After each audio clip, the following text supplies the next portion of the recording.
system that can warn the astronauts of difficulties during the powered flight now has gone on its automatic sequence. We have power on with the... We're listening to launch control, telling us that at 6 minutes and 10 seconds, the spacecraft ready light is on, and all is going well. The countdown continues. Systems go. The astronauts now standing by in the spacecraft. Coming up shortly will be some status checks here in the firing room. This is Kennedy Launch Control. Still go with Apollo 12 at 5 minutes, 52 seconds and counting. Well, it doesn't look like very much, but there it is. You can hardly see it in the heavy rain and the mist that has moved in there. It's a very heavy mist, I should say, across the launch area at Cape Kennedy. As you read the clock ticking away, 5 minutes and 30 seconds to launch before they actually get started. Jules, I'll bet you're glad you're inside. Yes, Frank, we wanted to do an au naturel launch up on our space headquarters roof as per usual, and sound flight judgment prevailed, conservative mission planning, and we elected to move down at the last minute. We would have been soaked by now, as would all of our other people. And there's our view of Pad 39 from one of the NASA overhead cameras. Launch control, T-minus 5 minutes and counting. T-minus 5, that's swing arm number 9 will now be coming back to its fully retracted position at the pad. Mark, the swing arm now moving back from the spacecraft as planned at the 5-minute mark in the count. Just before coming up on the swing arm removal, we went through our final status checks and received a loud and strong go from the mission director, Chet Lee, launch operations manager, Paul Donnelly, and launch director, Walt Kaprian, responding to the request from the test supervisor. The lights now will be coming on the abort panels of astronaut Pete Conrad. These are his cue lights for the 5 engines in the first stage. These 5 lights remain on. When we get proper thrust for liftoff, the lights go out, informing the spacecraft commander that he has good thrust beneath them. We're coming up now on the 4-minute mark. Pete Conrad reports his lights are on. Spacecraft test conductor Skip Chauvin has said, "Have a good trip, Pete." Pete reported back, "We appreciate everything everyone has done." 4 minutes and counting, still proceeding at this time. We'll be coming up on our automatic sequence at 3 minutes and 10 seconds in the countdown. We're going through our final Astro launch checks at this time as the countdown continues. During these checks just now, the launch operations manager, Paul Donnelly, said to Pete Conrad, "The launch team wishes you good luck. May the wind be always behind you." Pete Conrad said, "Thank you very much." Count still continuing. Final checks of the guidance and navigation system going on now. Pete Conrad reporting back on their status. We'll be coming up on the automatic sequence in about 10 seconds. From that time on down, we're completely automatic, leading up to the 8.9 second mark in the count when we get the ignition sequence. Mark, firing command. Launch sequence start. We have the firing command. We're on automatic sequence. T-minus 3 minutes and counting. T-minus 3. Once the automatic sequence began, we begin pressurizing those big fuel and oxidizer tanks, the overall propeller tanks in the 3 stages of the Saturn V launch vehicle. This will lead us up to 8.9 seconds when the engine ignition sequence begins. The 5 engines in the first stage will ignite, building up 7.6 million pounds thrust total. This should occur at the 0 mark in the count. We will get verification through the computer that we have proper thrust. The hold-down arms will release and will be off with Apollo 12. 2 minutes, 20 seconds and counting at this time. And the visibility is improved just a little bit over Pad 39, still not very noticeably low. 10 seconds at this time. We see that the stages are now beginning to pressurize as our countdown proceeds. Coming up on the 2-minute mark in the count. T-minus 2 minutes and counting. T-minus 2. Spacecraft commander now has placed the environmental control system of the spacecraft on internal. Up to this time, we've been providing external sources for the environmental control system. We're checking the hydraulics of the first stage of the launch vehicle now. We are still go. 1 minute, 40 seconds and counting at this time.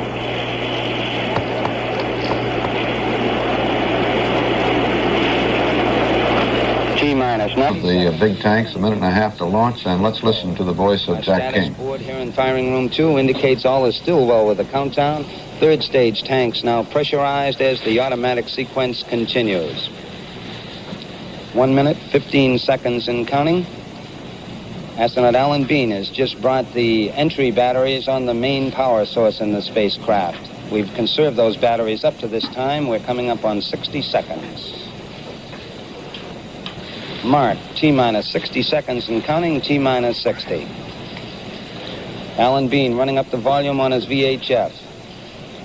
That's his radio. We've got 50 seconds and counting. 50. Well, We've now gone internal power with the launch vehicle. Got our binoculars out here, but don't think we're going to be able to use them with this cloud cover. T-minus 40 seconds and counting. The spacecraft commander now performing his final function, pressing a button to align the guidance and control system of the spacecraft. Coming up on 30. Mark, T-minus 30 seconds and counting, T-minus 30. 25 seconds and counting, we're still proceeding. Another wave of that rain T-minus 20. across the Cape right now. 17 seconds, swing arm back. We have guidance internal. 10, 9, 8, ignition sequence start. 6, 5, 4, 3, 2, 1, 0. All engines running, commit, liftoff. We have liftoff, 11:22 a.m. Eastern Standard Time. Pete Conrad reports that your program is in. Tower clear. We a pitch and a roll program, and this baby is really going. Pete Conrad reporting the roll and pitch program to put Apollo 12 on the proper course. Altitude at 1.5 miles. We saw it for exactly 23 seconds. That was it. Disappeared in those clouds, but it's going well. Amazing, yes.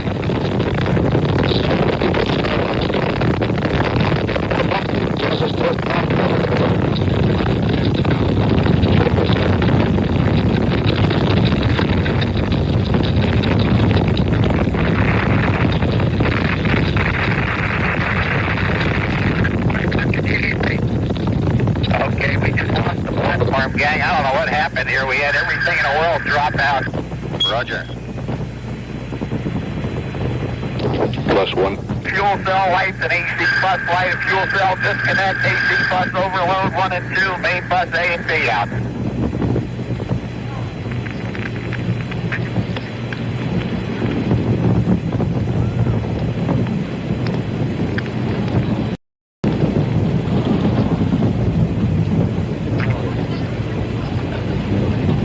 Apollo 12 Houston, try SCE to auxiliary, over.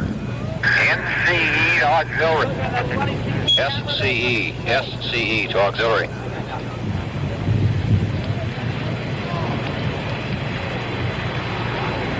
ECOM reports the readings back. Mark 1 Charlie. 1 Charlie.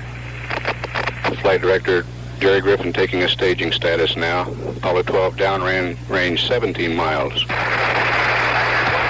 Altitude 20 miles. Pitch, gang.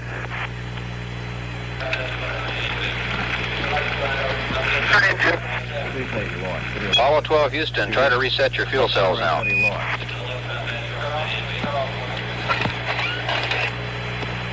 Conrad is having trouble. He doesn't say exactly. Inboard engine out on schedule. First stage inboard engine began to go out, but there are fuel cell problems. The flight director has told the crew to try Altitude to switch 33 fuel miles, cells. downrange 45 miles. It sounds like a lot of plugs somehow got disconnected during the takeoff. Roger, we copy, Pete. You're looking good. Good staging and good thrust on the second stage. We now have problems here. I don't know what happened. I'm not sure we can get hit by lightning.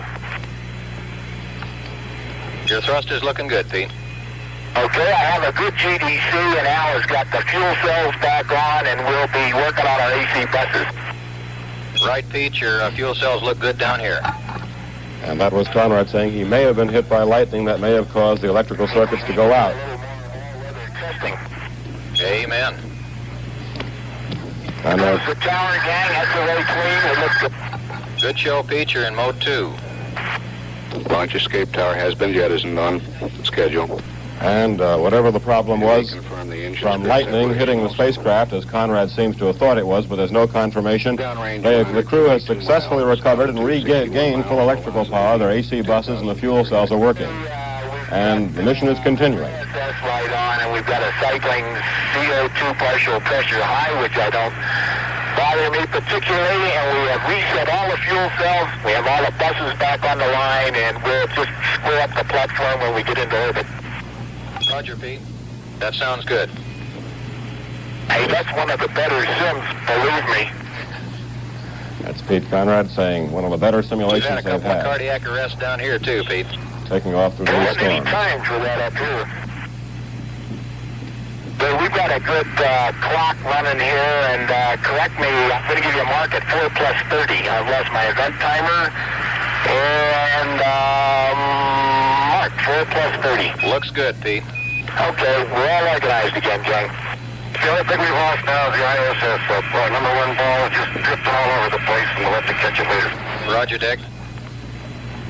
Let that the GNC guys think about how we're going to get that thing, because it's just drifting, it's floating. Okay, we're thinking. And Conrad saying that they've recovered most of the systems they've lost, with the exception of their platform for the guidance Trajectory is system. right down the lines on the plot board.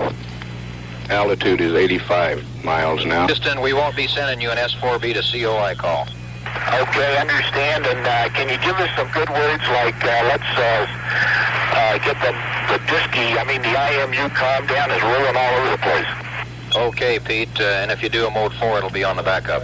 Yeah, no, I got a good SCS. Okay, good show. I got a little vibration of some kind. She's chugging along here, minding her own business, though. Okay, Pete. And Conrad confirming there that the inertial measurement unit is having problems, the primary platform for the guidance system. If they have to abort, which is not being contemplated as yet, if they have to abort, they'll use the backup platform. Apollo 12 downrange 345 miles. But Roger, something came unglued there during the takeoff. And they lost part of their electrical system, part of the fuel cells cycled off, and the primary concern is that the Apollo platform... 12, Houston, level sense arm, 8 plus 3, 7. Cutoff, 9er plus 1, 1. Okay, here comes the gimbal motor. Those are the cutoff signals for the second stage engine burnout coming up The in a few level minutes. sense arm initiates the staging sequence. That will be at 8 minutes, 37 seconds. We're at 6:25 now. Pete Conrad is one cool cookie, losing most of his electrical systems, enough to frighten a day's growth out of a man, and staying with it. That's what they're paid for. S4B to orbit. S4B to orbit. The S-4B now has the capability to put the Apollo 12 spacecraft into orbit should something happen to the second stage.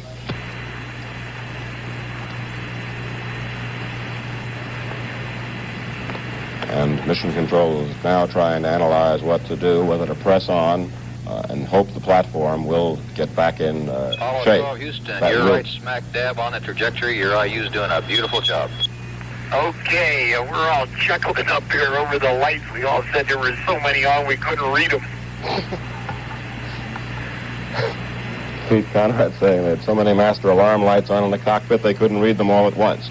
The essential thing is the rocket is Downrange going beautifully, 557 miles now. perfectly on trajectory, Houston, perfectly on give us course, Omni Delta. and the decision will be to press on, at least for the next several minutes, and hope the platform comes back Altitude in. 100 miles. Velocity 18,417 feet per second. Center engine. Center engine out on schedule. The platform, which pilots call the 8-ball or attitude guidance display device in front of them, helps them steer the spacecraft over the Earth or even out in space, and it's Apollo essential 12, to the Houston, mission. we can start getting that platform squared away. Go IMU power standby and then back to on, and we'll get her caged up. And these are the technical experts in Mission Control telling the crew what to do to get the platform back on the money.